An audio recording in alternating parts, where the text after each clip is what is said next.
pag-usapan ho nga natin yung impeachment trial of Vice President Sara Duterte. Paano mangyayari ho dito? Mukhang ang balita ho natin, libo-libo yung mga pahina ng mga exhibits. Well, yun ang problema dyan, no? Sapagkat na ang mangyayari yan, yan ay kung 10,000 na documents yan, makikita kung ilang libong pahina ng mga dokumento ang kakaharapin ng mga senator judges. Kasi, halimbawa, yung 10,000 na yan, ilang reams, di ba, ng bond paper ang nasa harapan ng mga senator judges.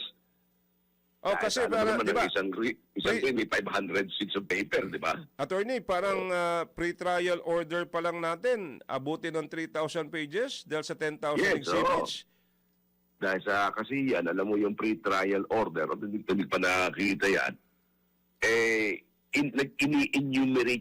enumerated dyan lahat ng mga exhibits. Halimbawa, Exhibit 1, o Exhibit A. Okay. Sabihin, resibo or official receipt issued by this particular establishment.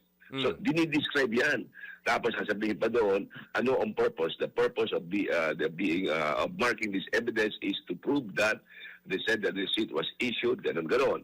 So, bawat isang dokumento, alam mo, 10,000 documents yan, for every marking, mayroong corresponding purpose kung bakit. So you can just imagine na pag tinatype yan at na-ipinrint yan, napakadaming pahina yan. Imagine bawat isang senador halimbawa kung 3,000 pages yan, di 5 reams ng bond paper ang nasa harapan ng bawat lamesa ng mga senador. Siyempre, yung mga prosecution, hindi lang naman isang kopya ang gagawin yan.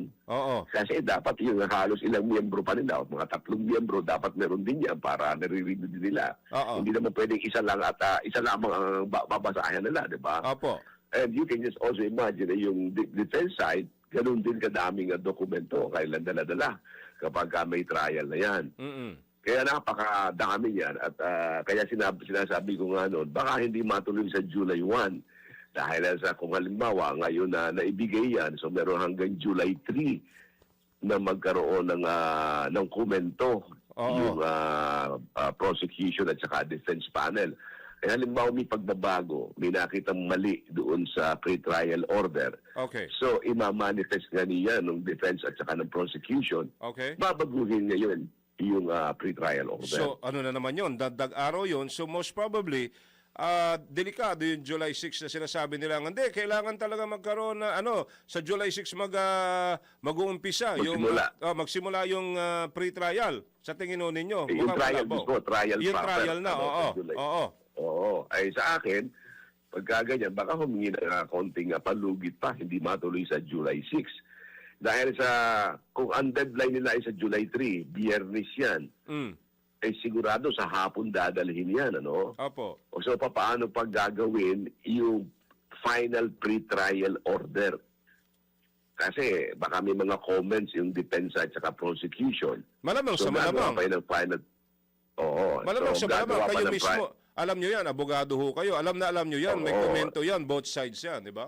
Both sides. So, pagka nagkaroon ng yung comments na yon, gagawa ng panibagong pre-trial order or amended pre-trial order to reflect yung mga comments ng prosecution and defense. Kailan ilalabas yun? Tiyak, ilalabas lamang yung amended pre-trial order mga July 6 or July 7. So, from there, saka pa lamang sasabihin pwede mag-start ang pre-trial kasi ang trial proper kasi yung pre-trial order ay final na. Paano yan ngayon? May mga bali-balita na aabutin ng 7 buwan daw ho ang trial hong ito. Ay depende yan sa prosecution. Nagtataka naman ako kung bakit napakadami yung mga 10,000 na documents sila.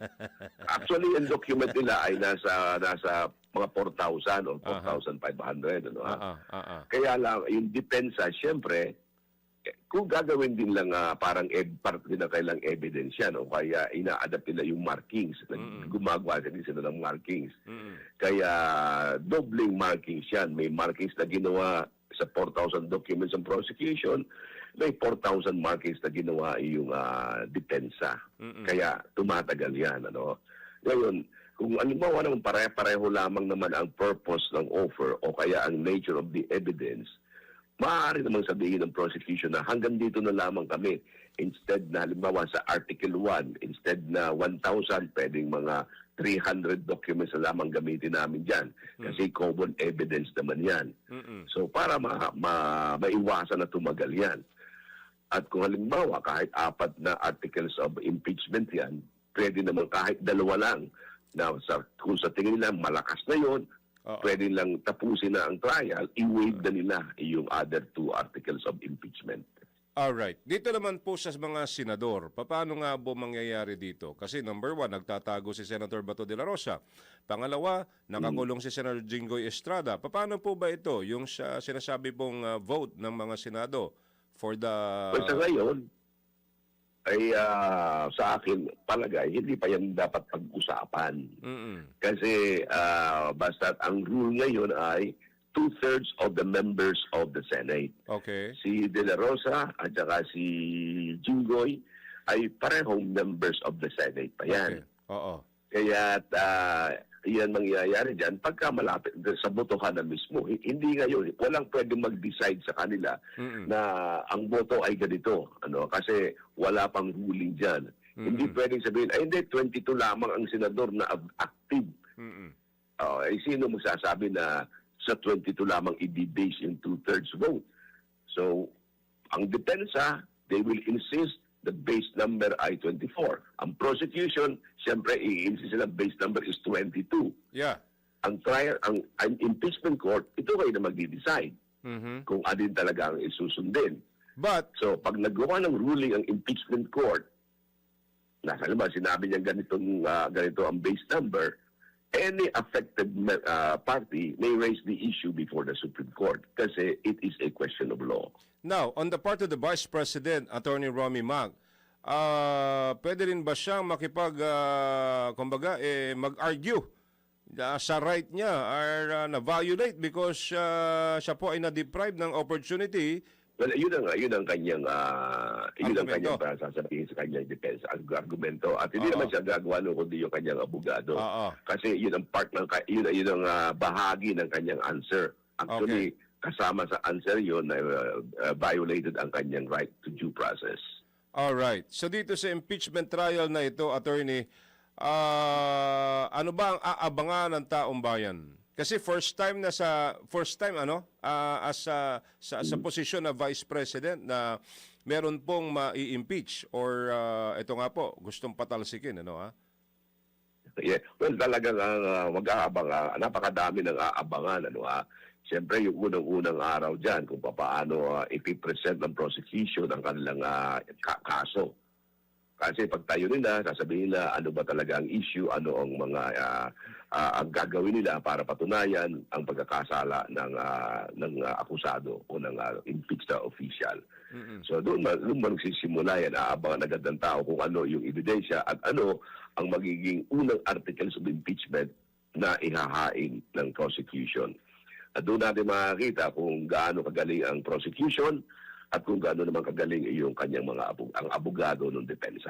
Pero ang inaabangan natin ngayon, kung magagawa nila yung binigay na hanggang July 2, kung hindi, sabi nga, pwedeng malamang sa malamang hindi matuloy ang trial sa July 6. Yes, pag hindi natapos lahat yung mga gagawin nila sa pre-trial na yan, tsaka yung mga documentation pa.